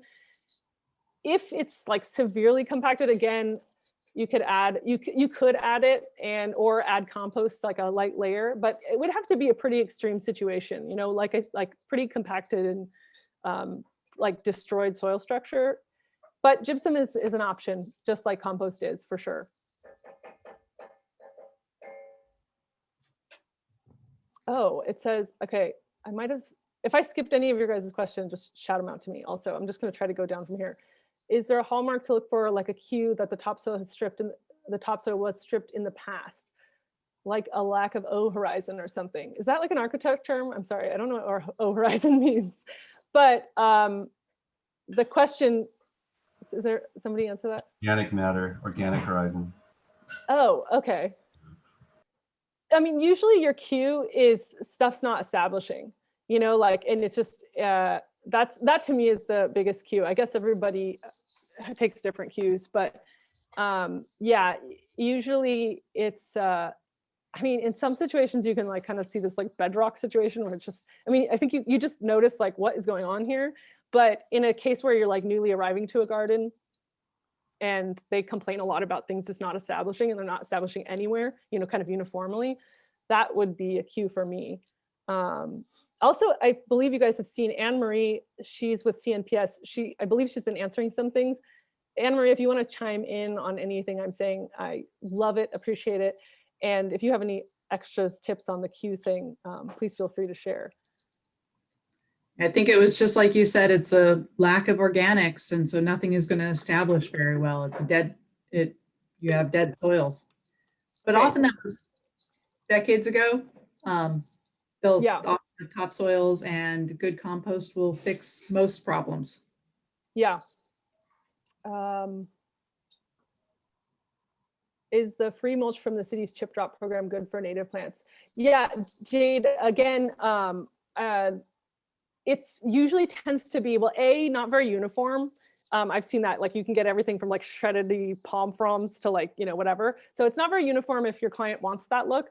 But in terms of good for the soil, it can be really hot. You know, like I said, it can be very green. And so I tend to recommend people wait before they plant into it, you know, so wait until it dries a bit and it's not so hot. Because literally, I mean, if you've had chip drop before, I mean, it arrives and you like stand near it and it's like hot.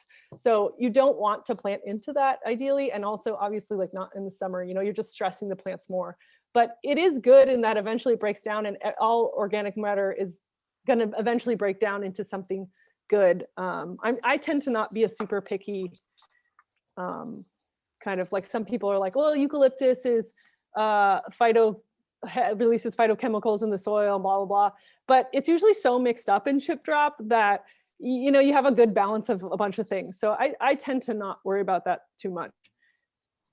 Thanks. Have you, just as a quick follow-up, have you heard of any, I don't use it because of, you know, I'm kind of afraid of it, like any diseases that might, because they're chipping everything. I've seen them, you know, right. I've seen them chop and prune and chip a bunch of different things that even have diseases on them. So I don't know, but have you heard whether or not that would be a factor for native plants? Or? Yeah, I haven't heard specifically that being an issue. I mean, what tends to be chipped up is exotic plants. So a lot of times those, I mean, this is not 100%, but a lot of times diseases are kind of like either genus based or, you know, some family. So sometimes you don't have to really worry about it. But yeah, I mean, that is definitely an issue. And I wouldn't want to just say like, no, that's never an issue, because it could be for sure. Like I said, I think personally, I'm just not too picky, and I kind of not that it's picky. I'm sorry. I don't want to say it's picky, but I tend to kind of believe that the soil will eventually break it down, and there's enough of a mix, you know. If you got a chip drop that was just like 100% like diseased, I don't know, X, Y, or Z plant, then I could like kind of see it. But I think I tend to believe that like, yeah, it's mixed in enough with other things that are breaking down at different rates that it tends to not be an issue. But I don't know specifically. I don't have that. I haven't seen it personally yet. I've used a lot of chip drop option. I haven't seen problems yet, except for that thing, like I said, when it's too hot, maybe planting too soon. But other than that, the disease thing, I haven't really seen. Permeable plastic sheeting. Oh, like the kind of, yeah, I'm not a fan of those as weed cloth. Like I said, with the 3-inch layer, you suppress quite a few different types of weeds already. So I just feel like it's an extra thing, and why put more plastic in the soil? I mean, especially if you're ripping up, what's it called? Turf lawns. There's already so much plastic from these old, like people back in like the 50s when they did turf lawns, they had all this like plastic mesh. I mean, I just try not to add it into it. And it doesn't have a benefit, especially in this situation where we're actually trying to create soil biology. So yeah, I'm not a fan, but yeah, I guess that's my opinion. Builder's paper over soil before mulch to inhibit grass. Yeah, that's like a sheet mulching style. Definitely. I've definitely done something like that before, or cardboard. Yeah, we do that a lot with the turf replacement rebate program. So like, especially because we don't want the lawn to regrow or patches of it too. And yeah, I think builder's paper is great for that if you have it. I'm just a fan of whatever you can get free. And yeah, that if you have a lot of builder's paper or you prefer it, it's kind of easier to work with than a bunch of cardboard or newspaper. So totally works.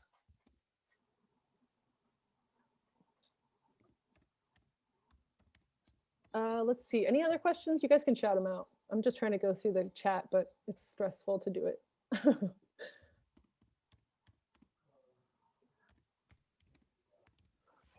What's the safest one for animals, like pets and dogs? What do you mean safest what? Mulch? Mulch. Yeah, I Like think the- actually, let me think. I think they would all be equal. Organic mulches just break down and they shouldn't have any toxic material in it that I can think of. And then, I mean, I guess if you have an issue with your dogs or something chewing stuff up, maybe, and playing in it, I would think the plastic ones, but we're not really recommending those anyway. But yeah, I can't think of ones that would be problematic for pets. Let's see. I have a comment about mulch. We usually buy from like the big soil suppliers, like Soil Direct, or I can't remember the name of the other one. And I think it's called, they have a product called just like Forest Mulch, they call it, or something. And it's, Yeah, Forest it's kind- Blend. is that it? Forest something? Yeah. And it's, I got to say, using it for some years now, it's really consistent. And I like that. It always kind of looks the same, like it's always kind of like the same mix of chunky and more fine stuff, which seems to be a good kind of way to, in my mind, it's sort of, you're putting stuff down on the ground that's finer and accessible right away to the soil, but then over time, the bigger stuff will break down. It's nothing too big. But you're going to pay for that and for the delivery. So, but then you can order exactly how much you want, right? You order it per how many square feet you have on the ground, or how much thickness you want it, and so you get what you order. So that's kind of helpful, I think. The other thing I wanted to mention was if you're working in an area close to the wildland urban interface fire areas, you really want to think about the mulch. I know the fire department, my experience is most fire departments really don't like it. They think it's dangerous.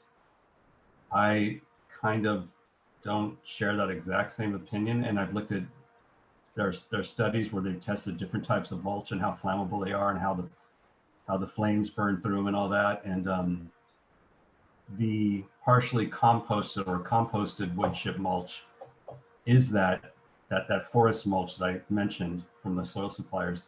That is composted. They get all the arborist, cuttings and pile them and compost them, at least partially. I believe they're pasteurized. Like they kind of, I think it's, they're not composted. Is that what Yeah, they they do a high like, heat thing or something? yeah, I believe that's what happens to kill weed seeds and Okay. disease. Yeah. That makes more sense. I mean, I got someone on the phone at one of those places once and asked them these questions, and I just kind of had a feeling they didn't really know, but they were like, "Oh yeah, it's composted. It's weed free and da." But I kind of felt like they weren't. I don't know, for whatever reason. Like I don't know if it was like a trade secret or something. Yeah. But it's processed in some way. So and for whatever reason with that process, when they put flame into each one of these different kinds of mulch piles, like just tree bark, composted wood chips, another kind of bark or whatever. That one, or the pasteurized, forest mulch or whatever we're talking about, the flames burn through that slow, and they don't really get much flame length coming off the top of it. It's just kind of like it just sort of skunks around there and kind of, right. So it's not a real high fire hazard. I would just not put it up against the house. Like we usually back it off a few feet away from the actual foundation. And honestly, I don't think that's going to ignite anything, especially if it's not wood. It's just like, stucco or whatever, but just something. Right. Heads Yeah, up. I think Soil Direct is great. I think it's a great option if people are willing to pay for it. It's a really high quality product, like you said, and uniform, and yeah, they do that process to where they heat it up and remove like the weed seeds and disease. So that's nice. yeah, it's just a cost thing, but honestly, it's like, I mean, it depends. I guess it depends on what kind of budget you're working with. But Soil Directs, yeah, it's great. And yeah, the flammability thing with the mulch is definitely, I feel like, argued about. But yeah, I've read things similarly that don't keep it within that kind of fire zone of 0 to 5 feet, but also that it's not the, it's not the high jumping flames that are happening if you are having your mulch on fire. Well, gorilla hair, some cities don't allow because of the possibility it's very light, it's quickly flammable, and it can pick up and blow then. So there's That's a good point.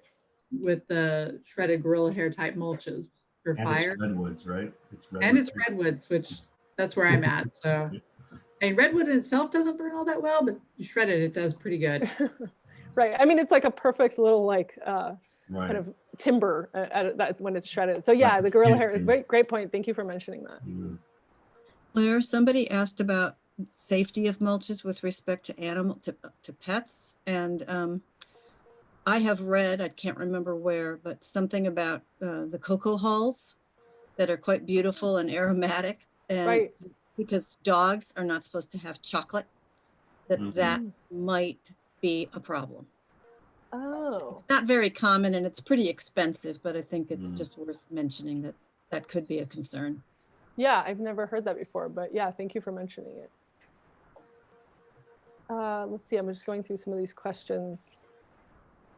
Claire, I have also another question. If you don't Go have for it. more, about you probably mentioned it. I kind of forgot what you said about the oak leaves, but is mostly you're saying you don't want to use oak leaves because of the allelopathic nature of them? And if so, does that extend to other allelopathic plants like African sumacs, for example? I wasn't saying oak leaves have allelopathic nature. And I was saying actually you just want to leave the oak leaves with wherever they drop on below the oak tree. Actually, yeah, I think Anne Marie might know more about this, but I have heard these things where oaks kind of like keep other plants at bay, but they naturally do have some things, at least on the kind of edge of their canopy growing. And yeah, allelopathic stuff, again, I wouldn't be as worried about it unless it was like your whole mulch, all the square meters of your mulch were one, like eucalyptus or something like that. And usually you don't have that, you just have a mix, so it doesn't tend to have like an effect on toxicity. I actually do have that case going on.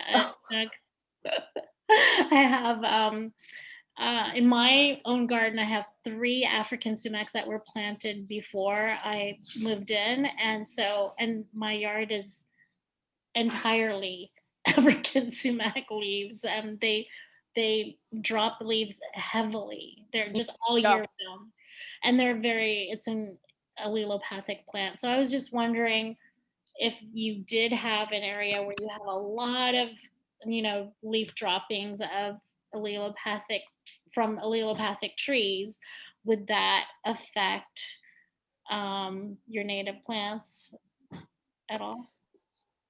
Well, I don't know specifically with African sumac. If you know, Anne Marie, let me know.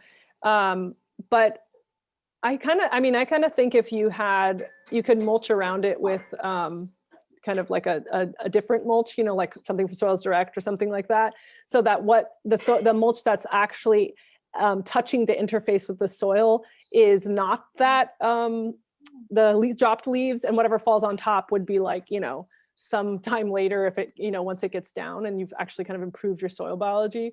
Because really, like, the better your soil, the better your soil is and the better the soil biology, the more kind of like robust it is at being able to handle different things, So I would consider that. I'm not sure specifically with African sumac if it's like highly allelopathic or not, because I've had cases where, for example, like a eucalyptus, which is they say is allelopathic. I've planted native plants and they work, and they get some, leaf drop, maybe not as much, but they're getting quite a bit of mulch and they do fine. I kind of the school of thought that like try it and see if it works, kind of thing. But yeah, I understand that is a unique situation. Thank you. It's an odd one. I don't know about that one, but it had mentioned in the same slide, pine needles. And pine needles are pretty acidic. So if you're going straight from pine needles to something, you have to make sure it's something that either needs the acid balanced or you need to be mixing it in with other pieces because it'll change the pH of your soil. And the whole goal is to feed your soil so your soil can feed your plants.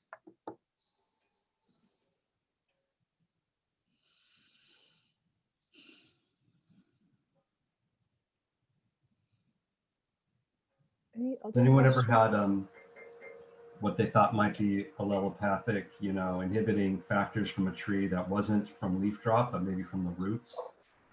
I feel like I've suspected that a couple times without really investigating it further. Walnut trees are known to have that reputation, although I think it's very plant specific, which ones are sensitive to the juglone that the roots put out. Tomatoes is what we learned way back in soil biology or a biology class. That's one thing that I recall. Most of these plants that most of these materials that are put down as a mulch, they break down pretty quickly, that whatever chemicals might be in them break down fairly quickly. And they tend to, if they're going to be inhibitory, it's to seed germination and less so to plants that are already actively growing on their own roots. That's really interesting. That's cool. Yeah, that's a good distinction there. So I guess that would be helpful for when you're transplanting a plant, not as worried about it as if you were trying to sow seeds. Yeah. Yeah, Carol, I believe you mentioned that the plants that were in the slide where I asked you guys to name them and I said that they did well in clay. You mentioned that they actually are susceptible to overwatering.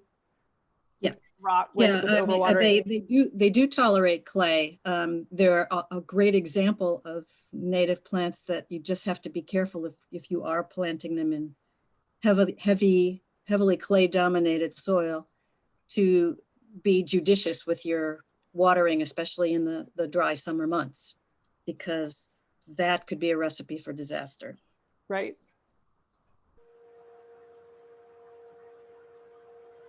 Yeah. Oh yeah. And here's the, I don't know if you guys have that in your student workbook, the rain garden grading. I don't have one with me. But it is kind of a step-by-step on how to do it. But also with rain garden grading, you're kind of grading the topography of the soil, right? So that there's low points and higher points. And when you're doing that, it's important to pick the right plant for that, even that little microclimate, right? So the bottom of the basin will receive more water, especially if you're kind of, directing a downspout to it and it's going to have, what's it called? Like kind of, I want to say flash flood, even though that is a little too extreme of a word. But essentially, the lower part of the basin you should plant it with plants that can handle kind of these like quick flooding situations or temporary, I don't know why I'm like, I think it's like when it's the end of the class, I kind of can't think anymore. Anyway, so like grasses, things like that can handle, or any kind of plant that can handle like a quick, maybe some desert natives, some of those can handle like a flush down monsoon rain. And then like as you move up in the basin or the berm on top of the berm, you want to pick things that want the faster draining situation, because that's something on the peak of a berm is draining more quickly. Even if you have clay soils or whatever, you have a little bit more drainage going on there because it's just higher. So it's more exposed to sun and wind and stuff. So it's just drying out a bit faster. So something on the top of your berm would be different than at the bottom. And then even in the middle, like that kind of medium grade would be kind of maybe where you plant something that just is okay with moderate drainage or something like that. Does that make sense? Does everyone know what I'm talking about when I talk about the grading? Yeah, that makes total sense. Okay. Yeah, and then, you guys are great in the chat. It looks like you guys offer a bunch of advice about things that you guys have all done. So if there's no other questions, please shout them out. I'm totally available to answer any of them. But if there are no other questions, I guess we can wrap it up kind of early. Anybody else?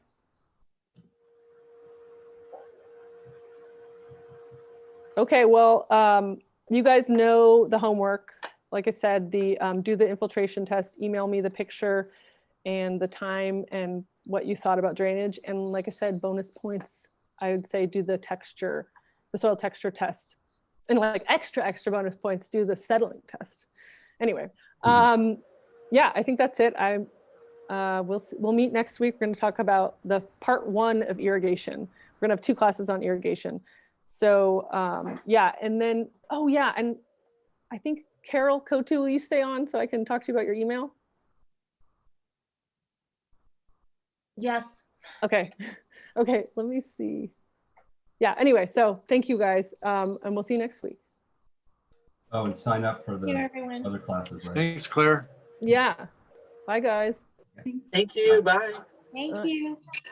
Thanks. Bye, all. So Carol, what did you you posted something in the chat, but I didn't see it. Can you hear me? Yes, I can. Okay. I'm updating, that's my business email. I'm updating my website. So I'm just now learning that. I'm just now learning people aren't getting emails. So you did not receive my homework? I actually did receive your email, but Brenda told me she sends out like a reminder email every week, and she said that yours bounced back. So mine was fine. I totally received it. So I didn't have a problem, but maybe just check base with Brenda so that you're receiving all the emails, because she sends those reminders to sign up for the workshops and whatnot. But yeah, I did get yours. Oh, cool. Great. May I ask you also the 2 in-person classes, is it only offered, each one's only offered on that one day at different time slots? That's it? You know, I think, wait, because they're optional. I'm not sure about the programming on that, because I actually won't be teaching those ones. Okay. You should email Brenda about questions about the timing. I actually was under the impression it was just one class, one time slot, but I don't know. So definitely email Brenda on that. She'll know. Okay, I'll do that. Thank you so much. Yeah, okay. Okay, see you next week. Okay, bye guys. Okay, bye.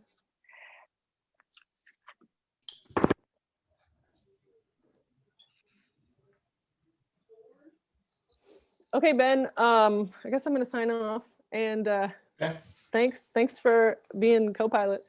Yeah, no worries. You're making it pretty easy, and I'm learning as I go, which is the best kind of co-piloting. I love when that happens. I love getting to like be the fly on the wall and learn at the same time. Well, I'm hoping to get certified at the end of this thing, just like everyone else. Yeah. The one thing I will be next Wednesday is my daughter's birthday. Okay. So I've asked Fernanda to step in so I could try to spend the day with her. Cool. So you'll miss irrigation. You'll just dock that Which is off actually here. probably the session I need the most help with. Well, luckily there's a second one, but I do agree. Irrigation is well, you'll probably have all the notes though. At least you can. Yeah, I do have the notes here, so you can tap into those. Yeah. Cool. Well, have a good night, Ben, and thanks. And I'll see you next. Well, I guess I'll see you the following week after that. Yeah, sounds good. All right. Have a great night. Okay. Bye.